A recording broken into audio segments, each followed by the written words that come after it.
highest single amount of investment that has come along in quite some time, is going to look at any kind of comment like that very, very seriously. I just want to make sure that the council is aware of our position. And I gotta thank you for coming here and saying that, because I had a lot of people calling me up. The first we heard of it was the night Mark Rutter came up cold. That's the first we had heard anything about it. And our first thought was, it just didn't sound, it didn't pass the litmus test.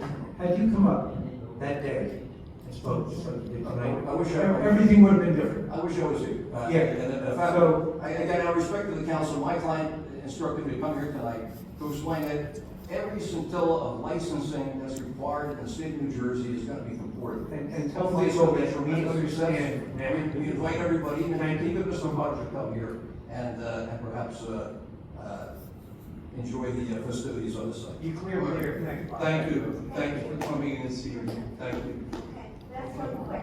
All right, go ahead, you have 3 minutes. Joanne Lever, 2931 Crestview Lane. 2 things. One is, as far as the live feed getting cut, can it be said in the press that this happened so that people can at least... Everyone knows about it. And it doesn't matter. No, it That's doesn't what you matter. do. He wouldn't care. All right, the other thing is, all of you, thank you for what you do, as much as you try, we appreciate it. Councilman Coleman, thank you for going to the different events for ribbon cutting. I was a little concerned because the other council members said they never hear anything about that. Is there any way that that can be put out there so that everybody is aware of it and that Tom's River can be represented even more We fully? get an email. We send emails out, yeah. But a lot of You guys times get these people are working during the daytime. Glenn works full-time, I No, work I'm not full-time. saying- I'm not saying that. I think there's ribbon cuts I didn't when I think- can. It was stated last time that not everybody hears about it. Yeah. That's the only reason. Whether you can go or not, that's a whole nother issue. Thank you. Okay. Okay. Yes, sir. Steve, Paul Williams, Wall Street. Couple of things. And I want to begin, and I want to go back to the issue about paying the bill for sure, whatever, sure it is. I loathe the idea of agreeing even remotely closely with Mr. Henry. And I'm not agreeing with him yet. But I will say this, it's a slippery slope. It is. It's something that there should have been more conversation about. Okay? More intelligent, knowing conversation about, so that you're better informed. With that being said, none of you up there are going to be sued personally. You're covered by indemnification. As a municipal employee, you're covered. That's why our mayor does a lot of the stuff that he does, because he doesn't care if he gets sued, because he's not going to be named and sued personally. Violations of our First Amendment rights all the time, retaliation, the things that he says about the citizens when they come up here to have public comment, all clear violations of the First Amendment. But what do you do about it? As a citizen, do you want to invest the time and the energy and try to litigate this in federal court and those things? No, we generally don't. But it is absolutely clearly a violation of our First Amendment rights for the things that he says and does to the citizenry, okay? With that being said, rest assured, I'm not giving you legal advice, but rest assured, I don't think that any of you are going to be named and sued personally, and if you do, so what? That's what you have insurance for. There's a policy that's going to cover you by indemnification. If any of our officers that are in the room or have ever been sued, they know they're covered. They don't get sued personally. Nothing's going to come out of their pocket. Nobody's going to be able to do anything to them personally. It's covered. But then the other issue is about the YouTube live stream being cut. We happen to have our business administrator sitting in here, who certainly is a subordinate of our mayor, but he is the direct supervisor of our audiovisual person. Great person right there to ask and put on the spot for the question about what the hell's been going on. 4 months, and despite the resolutions that have been passed, I believe even when Mr. Coleman was the council president, that the videos are to be published, they're going to stay up there, and they're not. Because we have a reckless individual who happens to be the mayor in this town that does whatever the hell he wants, he doesn't care about being sued, that's the end of that. So, last thing, yes, and I appreciate that people do appreciate that I do what I do when I come and I record. For example, you may have noticed I have a new device in front here. Just got it in the mail yesterday, about $1,000 of my own money. That device right there is a little over $600. And then there's some of the peripherals that go along with it, it's about $1,000. My own money, I don't get paid to do this, but this is what I do for our town. Because I understand how important it is. When I hear that this gentleman came, saw that the feed was down, he came over here to express his opinion about it. It's gotta be frustrating, and I know that what I do is an invaluable service, but I shouldn't have to be doing it. But I'm gonna keep doing it, because when I was asked, someone came and approached me and said, Paul, can you come back and start recording the meetings, because this is what the mayor's doing. Without a hesitation, yeah, I'll do it. I'll start recording. I gave up a $2,000 gig tonight. I rescheduled it so that I could be here tonight. I rescheduled it to sometime next week. Over $2,000 I could have been making tonight for 4 hours of work. This is what I do. Thank you. This is what our business administrator is going to sit there and, I kind of like Drew. Personally, I think Drew's an all right guy. I just don't agree with the positions that he takes and he's getting a hell of a paycheck right now, so I can't completely hate it, but I understand. But this is the gentleman that needs to be put on the spot and ask that very serious and annoying question. I'm going to interrupt you, and you can direct that question to our business administrator. So Drew, buddy, brother, Come on, Drew. what the F's going on? I have no information on that. You're the business administrator. This man is your subordinate. You, of course, are subordinate, the audiovisual gentleman, the IT guy. He's your subordinate. Of course, you're the subordinate to the mayor, but you gotta man up. Because right is right and wrong is wrong. And I'm all about that life. I'm all about the right and the wrong. And it's a hard stop for me. You're the business administrator. I'm putting you on the spot directly now with the permission of the council president. From now on, sir, I don't want to see this. Well, I'm gonna have to see you some other time, all right? There's a parking lot outside. All right, and thank you. No, but I'm gonna follow up on that. We're gonna have discussions going forward on this. Drew, you hear me? Yeah. Okay, thank you. Chris Raymond, 111 Flag Street. Mr. Sikosi, you're my ward representative. It's myself and several other people that on October 3rd of this year called the DEP, well, I originally called the Township, and then called the DEP about what was going on at the corner of Bachelor and Clifford. Okay, the homes were not abandoned. Mrs. Watson misspoke. The homes were actually being cut by a private landscaper. The Township at 23, Mr. Hill or Mayor Hill, the council had the foresight to buy the property. It was going to be used at that point as open space, and then it was going to become a park. It looks terrible, and my concern more so is not that it just looks terrible, is that it's 7 to 8 months down the road, and now they have these plastic sheets over half of the dirt, the other half is exposed. There's still these pipes, which according to this one gentleman I spoke the other day working there, it's asbestos. So you're my ward guy, you gotta do something. It was better when the houses were just standing. Now it looks, it's an eyesore, really. Well, now it's an investigation and it's gonna take some time. What happened was, we really don't know what happened, but the mayor's not here, so I just don't want to say things. They tried to take. I mean, the engineer's been helpful. I've talked to Yeah, him. but they tried to take shortcuts like in everything else, and it turned into a disaster.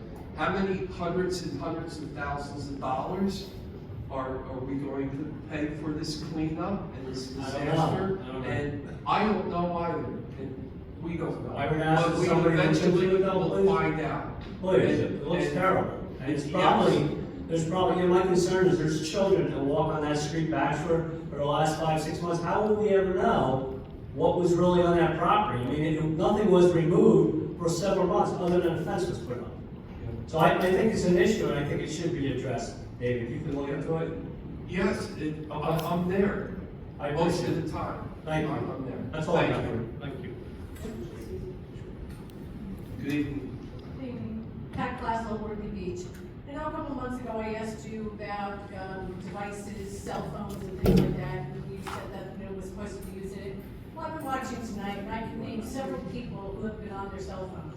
Now, as a former teacher, and I know Dan was a teacher too, that, what we used to have to do in our classrooms was we used to get these things to hang on the wall, and they had pockets, and they were all numbered, and kids, when they came in, had to put their cell phones in the pockets.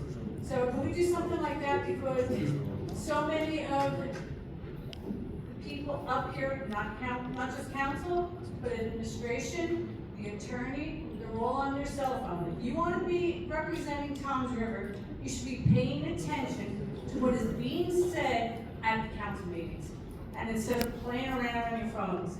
So can you do something where people have to surrender their phones prior to a meeting? Well, Thank you. I just wanted to make a comment. They're not talking to other people or playing games on their phone. They're communicating with one another, what to be said and what to be done. So, that's all I have to say. And I agree with you 100%. You do realize it's actually a resource for answering questions that we could ask them, access to our emails and files and. All right, listen, you didn't ask to speak, okay? I did, but I gave you the answer anyway. Thank you. Well, years ago, they didn't have cell phones in that, so guess what? They didn't need them, so if you've been sitting here on your phone, I've been watching you on your phone. I've been watching him on his phone. I watched the mayor on the phone. Exactly what you just said. When you ask a question, I refer back to my emails. I mean, this is childish, this is a childish question. She's making a point, it's disrespectful. Good night, man. Good, Thank I'll you keep for on coming. Greg, thank you. Thank you. Thank you, Mrs. Greenberg. Thank you. Good night. Okay, is there anyone else, please? That's it. Someone should have closed it. All right, we got one more, please. All right. Come forward, state your name and, just your street, please. Steve Leach, 67 Cabbage Street. All right, you gotta get a little closer to the mic and speak louder. Steve Leach, 67 Cabbage Street. I'm just following up with Mr. Bradley about the property issue. If there's any resolution So going it's, on. Drew, can we have like a meeting with a bunch of people? Because this is getting out. We're probably going to go to there. Okay, all right. Because that was my main issue. I just watched the mayor say that we're gonna follow ordinances and codes and use a straight general parking. You got to change it. No, that's fine. Councilman Bradley, can you bring the rest of them? And Yeah, also, so- also you want to be consistent with all of them. as Yeah, well. so there was one, almost all the other properties. There's 119 viewable Yes. lots. This is the only one. Yeah, it had a barrier, then it was taken down, so I did research, I looked up like all the police calls, there's like 20 of them for this, and some other, they provided the photos, and I sent them to the administration, I just said, listen, this is bigger than me, And where is this located? It's, Off of Silver Bay it's Road. off of Silver Bay Road, it's in one of the lagoons. It's in the parking. Yeah, so they're just gonna put the barrier back up at the sign, and we're gonna just end this issue completely. But they should do those. Is there a time frame for when this barrier's going back on? That's, Because the main issue is that the neighbor across the board at 59 Cabbage Street lends out his bulkhead into random people or different people, and then it becomes a Even with parking. that bulkhead, you can't stop a kid from fishing off that. Well, I'm not stopping that, I'm just saying he rents out his bulkhead for other boats, and there's like 7 or 8 boaters coming at 2 AM. That's administrative, that's not us. Council's not gonna get That's a involved. code enforcement Yes, thing, that's that's, you have to call them about if somebody's violating the code or suspected or, so. But all that would stop the barricade. The administration said they're gonna put it up. Okay, thank you, sir. Anyone else, or I need a motion to close public comment then? No one else? Motion. Is there a second? Motion to close public comment was made by Councilman Avery, seconded by Councilman Coleman. All in favor? Aye. Any opposed? Hearing none? Meeting's adjourned. Public, yes, elected, pardon me, I take that back. Us. All right. Okay, I need a motion to reopen the meeting. I'll second it. Okay, all in favor? Aye. I'm surprised you didn't. Any opposed? Okay. All right, good. We'll start at the left. So I just want to read something that's out of chapter 330 of our Township Code. It deals with hazardous and toxic materials. So part of the chapter 330-3 is the definitions, and part of it is toxic or hazardous materials. That's any substance, solution, or mixture which, because of its quality, quantity, concentration, or physical, chemical, or infectious characteristics, or any combination of the foregoing, presents or may present an actual or potential hazard to human health or to drinking water supply of such substance, solution, mixture, or combination thereof is discharged to land or waters of the Township of Township. Toxic or hazardous materials shall include, and there's a bunch listed, but A is the most applicable one for one to speak about. Each and every substance, material, or waste found listed in either or both of Part 116 and Part 261, Title 40 of the Code of Federal Regulations, or the New Jersey statutes, or New Jersey Administrative Code, or New Jersey Department of Environmental Protection rules and regulations. Asbestos is covered under NJAC 7:26G, which is what the State Department, the New Jersey Department of DEP goes with. Further down, it also defines toxic or hazardous waste.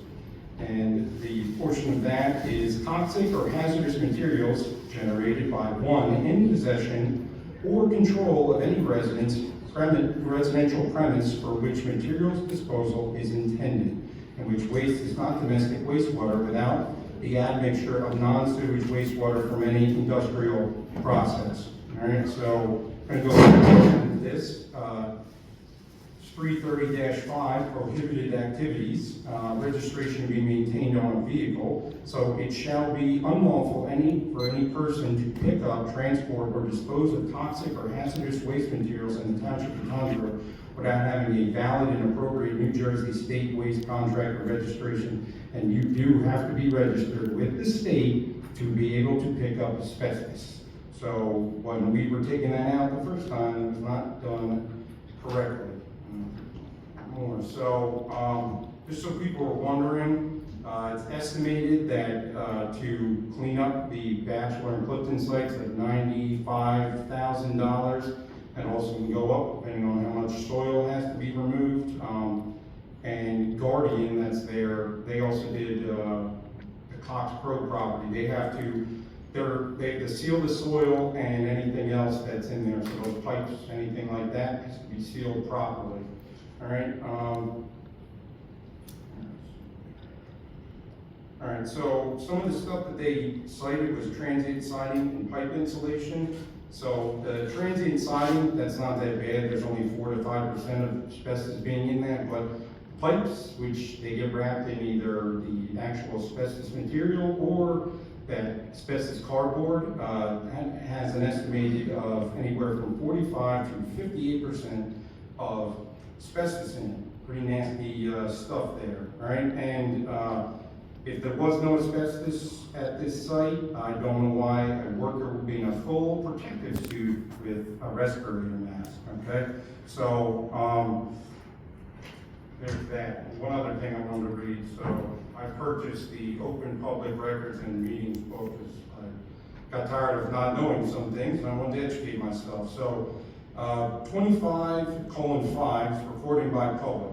The Open Public Meetings Act does not address the right of the public to record a meeting, but the Supreme Court has concluded that a member of the public has a common law right to videotape municipal proceedings in New Jersey. And this deals mainly with Torres v. Bureau of Pine Hill, 189, New Jersey, 479, 521 to 522 in 2007. The court relied primarily on New Jersey's traditional commitment to open government, which is something I think we're failing in this town to do. Openness is a hallmark of democracy, a sacred maxim of our government, and video is but a modern instrument in that evolving pursuit. Arbitrary rules that curb the openness of a public meeting are barricades against effective democracy. The use of modern technology to record and review the activities of public bodies should marshal pride in our open system of government, not muster suspicion against citizens who conduct the recording. And also, I'm pretty sure that this by us cutting the speeds, probably violating somebody's rights to assembly, which is guaranteed under the First Amendment. Thank you.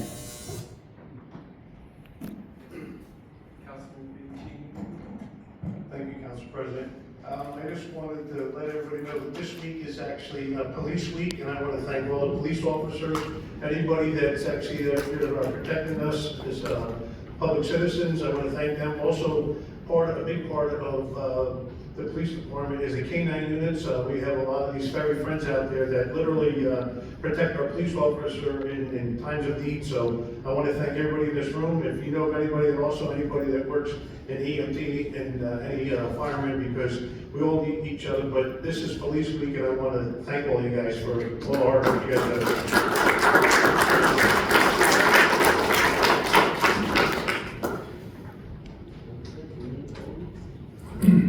I just want to thank everybody for putting up with my outspokenness. I just can't stand by, well, the worst thing that ever happened to Toms River lies to the rest of the people of Toms River. Thank you for coming. Okay, Councilman David? Yes, I was hoping Mr. Brilliant would have been here tonight. I have the results of that email thing that he said that I apparently wrote back threatening his family and his job and his business or whatever, but I guess I'll have to wait till next meeting to give him the letter. But I also want to thank the police officers for what they do, and you know, it's a really important job that you guys do, and I appreciate it very much. Thank you.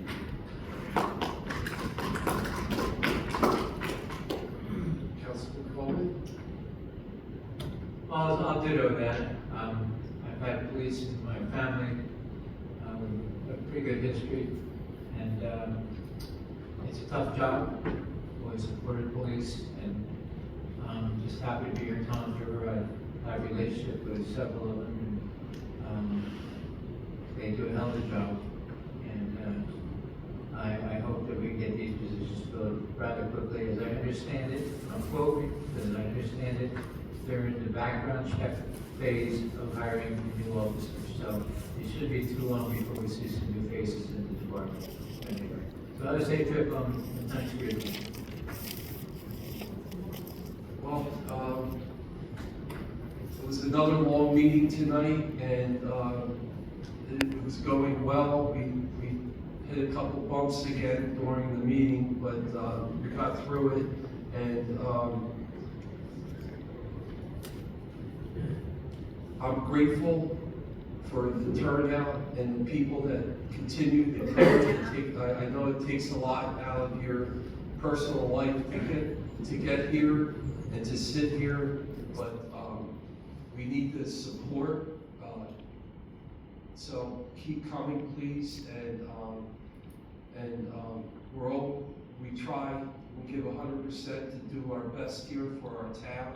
It's very difficult and disheartening sometimes, but just keep coming, and thank you. God bless Toms River, and just remember Michael and Ariana tonight. You know, those are the people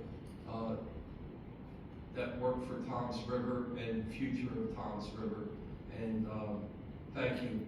Okay, and I'm available anytime. You know how to get a hold of me. I don't check my emails for certain reasons. I don't answer any of them or respond. I respond personally and through other means, but not by the emails, because if you think what goes on here with the feed going on, don't be surprised that they read our emails. So, thank you. Good night, everyone.